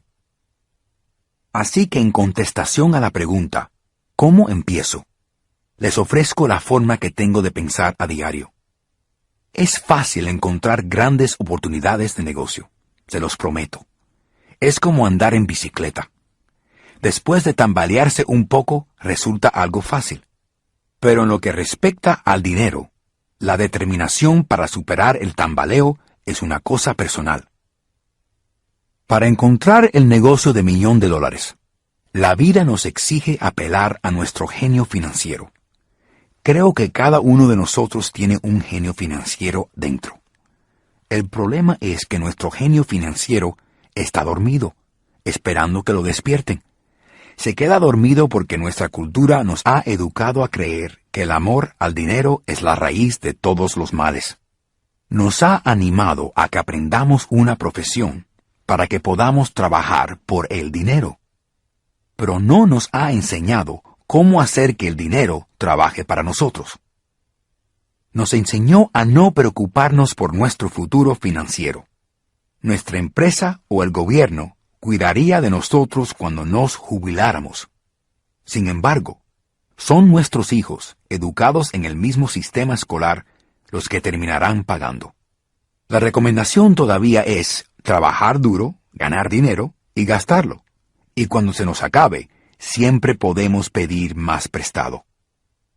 Desgraciadamente, el 90% del mundo occidental suscribe a esta teoría, porque es más fácil encontrar un trabajo y trabajar por un sueldo. Si usted no forma parte de esa masa de gente, le ofrezco los siguientes 10 pasos para despertar su genio financiero. Le ofrezco simplemente los pasos que he seguido personalmente. Si quiere seguir algunos de ellos, estupendo. Si no lo hace, invéntese los suyos. Su genio financiero es lo bastante inteligente para hacer su propia lista. Paso número 1. Necesito una razón superior a la realidad. Si usted pregunta a la gente si le gustaría ser rica o financieramente libre, la mayoría dirá que sí. Pero entonces choca con la realidad. El camino parece demasiado largo y con demasiados impedimentos que superar. Es más fácil trabajar por el dinero y entregar lo que sobre a su agente de bolsa. Una razón o un propósito es una combinación de necesidades y de cosas que no quiero. Cuando las personas me preguntan mi razón para querer ser rico, digo que es una combinación de necesidades emocionales profundas y cosas que no quiero. Listaré algunas. Primero, lo que no quiero, porque son estos los rechazos que crean las necesidades. No quiero trabajar toda mi vida. No deseo lo que aspiraban mis padres, que era seguridad en el trabajo y una casa en los suburbios. No me gusta ser un empleado. Ahora, las necesidades. Quiero ser libre para viajar por el mundo viviendo el estilo de vida que me gusta. Quiero ser joven cuando haga esto. Quiero ser libre. Quiero controlar mi tiempo y mi vida. Quiero que el dinero trabaje para mí. Estas son mis necesidades emocionales profundas. ¿Cuáles son las suyas? Como dije, me gustaría decirles que fue fácil. No lo fue, pero tampoco fue difícil. Pero sin una razón fuerte o propósito, todo en la vida es duro. Paso número 2. Yo elijo a diario. El poder de elección. Es la razón principal por la que las personas quieren vivir en un país libre. Queremos el poder de poder elegir. Con cada dólar que ganamos, tenemos el poder financiero para escoger nuestro futuro. Ser ricos, pobres o de clase media. Nuestros hábitos de gasto reflejan quiénes somos. Las personas pobres tienen hábitos pobres de gasto. La mayoría de las personas escogen no ser ricas. Para el 90% de la población, ser rico es demasiada molestia. Así que inventan frases como, no estoy interesado en el dinero, o nunca seré rico, o no tengo que preocuparme, todavía soy joven, o cuando gane algún dinero, pensaré sobre mi futuro, o mi marido, esposa, se ocupa de las finanzas. El problema con esas frases es que roban a la persona dos cosas. Una es tiempo, que es su activo más valioso, y otra es aprender. El que no tenga dinero no debe ser una excusa para no aprender. Pero esa es una elección que hacemos a diario. La elección de lo que queremos hacer con nuestro tiempo, nuestro dinero y lo que pensamos. Ese es el poder de elección. Todos podemos elegir. Yo elegí ser rico, y decido eso todos los días. Paso número 3. Escoja a sus amigos cuidadosamente. En primer lugar, no escojo a mis amigos por su estado financiero. Tengo amigos que han hecho voto de pobreza y amigos que ganan millones todos los años. La cuestión es que aprendo de todos ellos y me esfuerzo para aprender de ellos. Pero hay una diferencia que quiero señalar. Me he dado cuenta de que mis amigos que tienen dinero siempre hablan de dinero. No es que se jacten de tenerlo, es que están interesados en el asunto. Así que aprendo de ellos, y ellos aprenden de mí. A los amigos míos que tienen apuros financieros no les gusta hablar de dinero, de negocios o de inversiones. Opinan que es una grosería. Así que también aprendo de mis amigos que luchan financieramente. Averiguo qué no debo hacer. Paso número 4. Domine una técnica y luego aprenda una nueva. Para hacer el pan, cada panadero sigue una receta, aunque la tenga en la cabeza. Lo mismo es verdad para ganar dinero. Por eso al dinero se le llama pasta. En lo que respecta al dinero, las masas generalmente tienen una fórmula básica que han aprendido en la escuela. Es decir, trabaje para ganar dinero.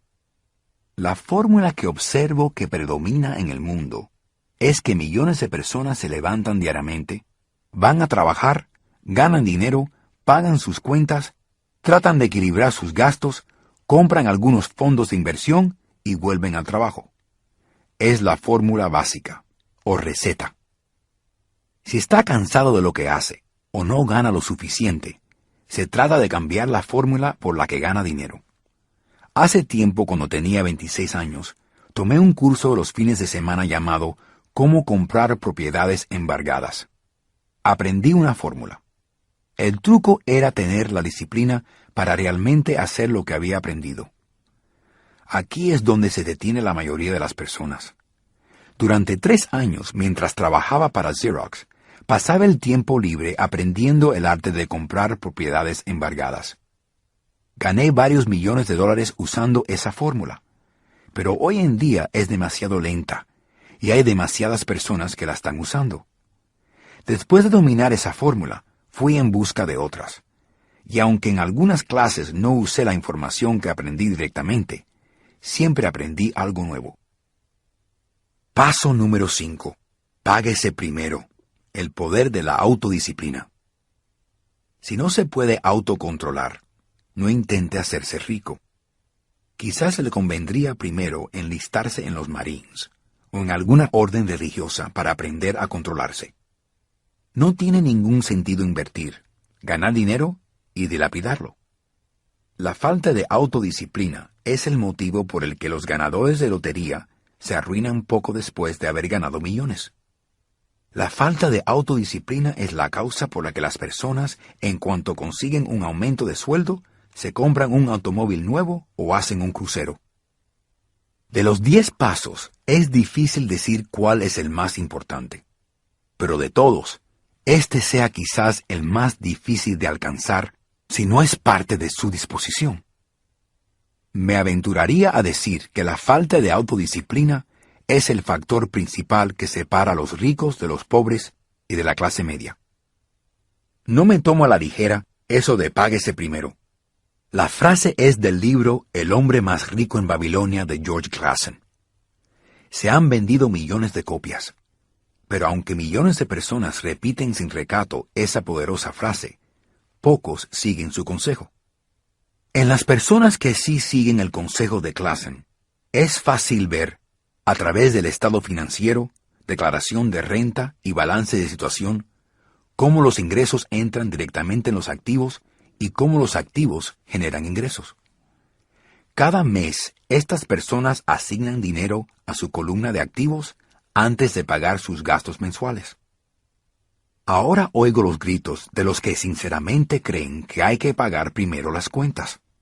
Y puedo escuchar a todas las personas responsables que pagan sus facturas a tiempo.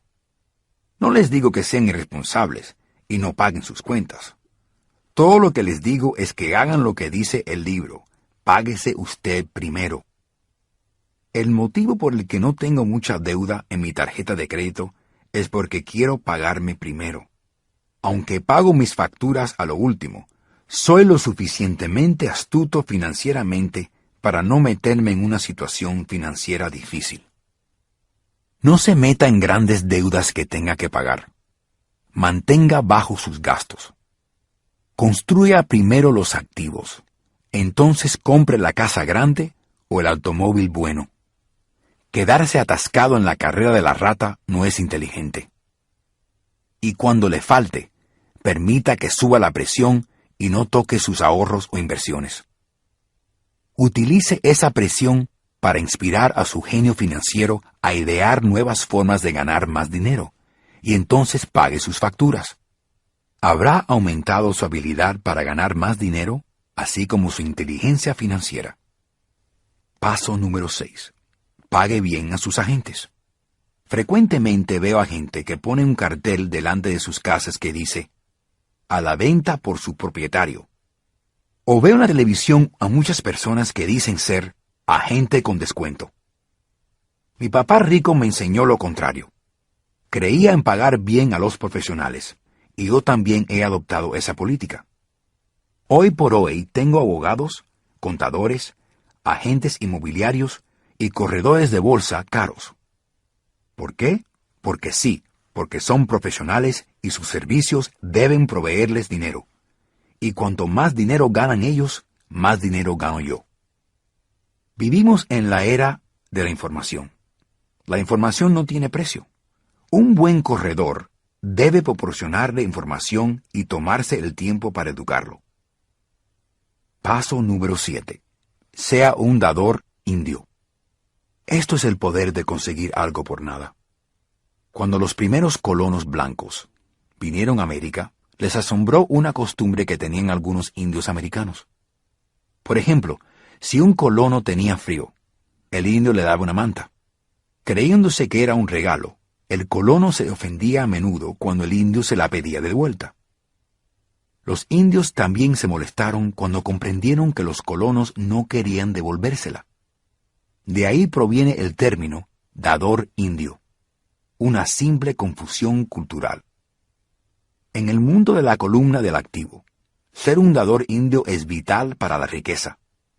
La primera pregunta del inversionista sofisticado es, ¿cuán rápido me devuelven el dinero? También quiere saber lo que consigue gratis, también denominado pedazo de la acción. Por eso el ROI, o rendimiento que se gana de la inversión, es tan importante. A menudo me llama mi agente de bolsa para recomendarme que compre las acciones de una compañía que piensa va a subir en la bolsa por algún motivo, como por ejemplo el lanzamiento de un nuevo producto. Invierto mi dinero durante una semana mientras suben las acciones. Entonces saco mi inversión inicial de $, y dejo de preocuparme por las fluctuaciones del mercado, porque tengo mi inversión inicial y está lista para conseguir otros activos. Así que mi dinero entra y sale, y luego tengo un activo prácticamente gratis. Paso número 8. Los activos no compran lujos. Como dije en la sección de Páguese Primero, si una persona no puede dominar el poder de la autodisciplina, es mejor no intentar hacerse rico, pues aunque el proceso de desarrollar el flujo del dinero de la columna de activos es en teoría fácil, es tener la fortaleza mental para dirigir el dinero lo que es duro. Debido a las tentaciones externas, es más fácil en el mundo del consumidor de hoy sacarlo fuera de la columna de gastos. Debido a la poca fortaleza mental, el dinero fluye por los caminos de menor resistencia. Esa es la causa de pobreza y la lucha financiera. Me encanta el lujo como a cualquiera. La diferencia es que muchos compran el lujo a crédito. La trampa de hacer lo que hace el vecino. Cuando quería comprarme un Porsche, lo más fácil hubiera sido llamar a mi banquero y pedirle un préstamo. En lugar de escoger centrarme en mi columna de pasivos, escogí centrarme en la columna de activos. Tengo como hábito utilizar mis deseos de consumir para inspirar y motivar a mi genio financiero a invertir. Demasiado a menudo nos centramos en pedir dinero prestado para conseguir las cosas que queremos, en lugar de centrarnos en crear el dinero. Es más fácil a corto plazo, pero más difícil a largo plazo. Es un mal hábito que practicamos como individuos y como nación. Recuerden que el camino fácil se pone a menudo difícil y viceversa. Cuanto antes se entrene a usted mismo y a los que quiera controlar el dinero, mejor será. El dinero es una fuerza poderosa. Desgraciadamente, las personas usan el poder del dinero contra ellos. Si su inteligencia financiera es limitada, el dinero lo arrollará. Será más inteligente que usted. Si el dinero es más inteligente que usted, trabajará para él toda su vida. Paso número 9. La necesidad de héroes. Cuando era un niño, admiraba muchísimo a Willie Mays, Hank Aaron y Yogi Berra. Eran mis héroes. Como jugador de las pequeñas ligas quería ser como ellos. Coleccionaba sus tarjetas del béisbol. Quería saber todo sobre ellos. Me sabía las estadísticas, sus carreras impulsadas, las carreras limpias permitidas, sus promedios de bateo, cuánto cobraban y cómo habían subido de las ligas menores. Quería saber todo porque quería ser como ellos. Con 9 o 10 años, siempre que iba a batear o jugaba de primera base o receptor, yo no era yo. Era Yogi o Hank. Es una de las maneras más poderosas de aprender, que perdemos a menudo con la edad. Perdemos a nuestros héroes. Perdemos nuestra inocencia. A medida que me hago mayor, tengo nuevos héroes. Tengo héroes de golf como Peter Jacobsen, Fred Couples y Tiger Woods. Imito su swing y leo todo lo que puedo sobre ellos.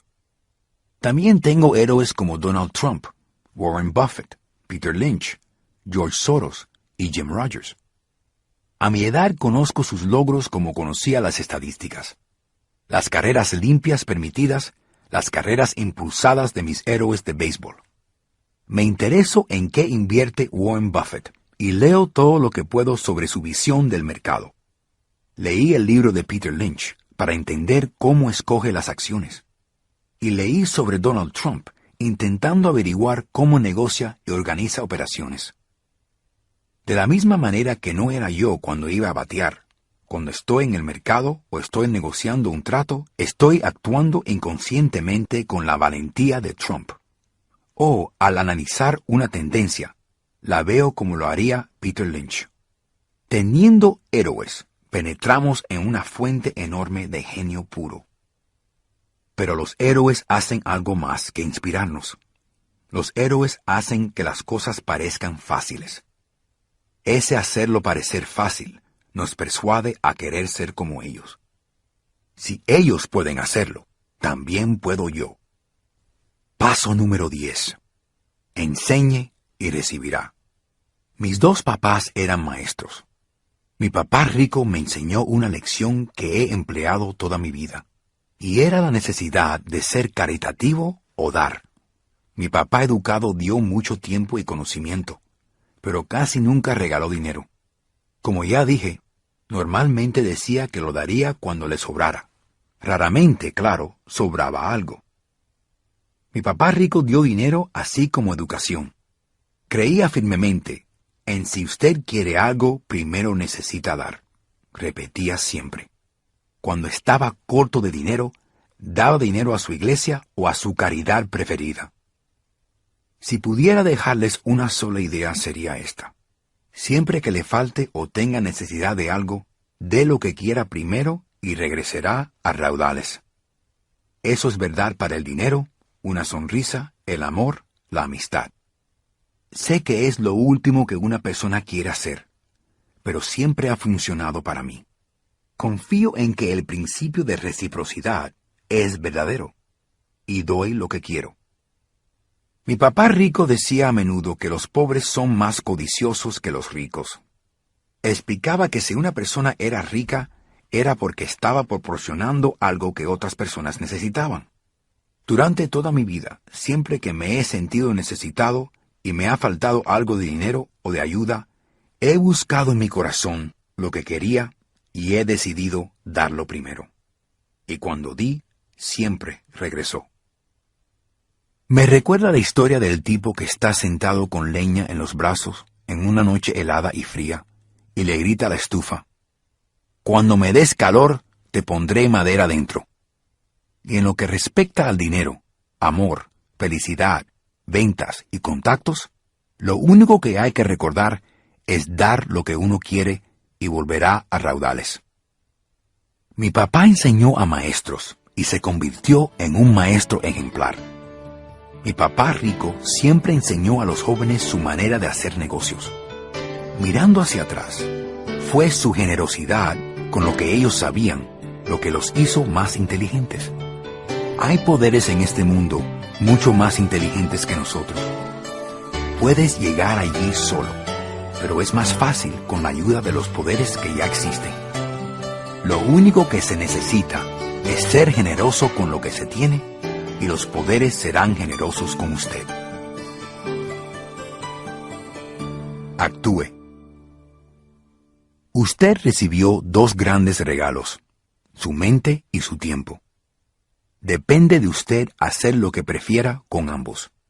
Con cada dólar que llega a sus manos, usted y solo usted tiene el poder de determinar su destino. Despilfárrelo y usted escoge ser pobre. Gástelo en pasivos y formará parte de la clase media. Inviértalo en su mente y aprenda a adquirir activos y estará escogiendo la riqueza como su meta y su futuro.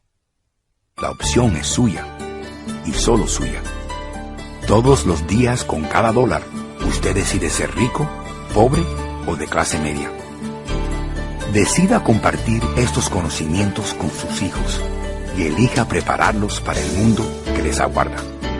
Nadie más lo hará. Usted y el futuro de sus hijos se determinará por las decisiones que haga hoy, no mañana.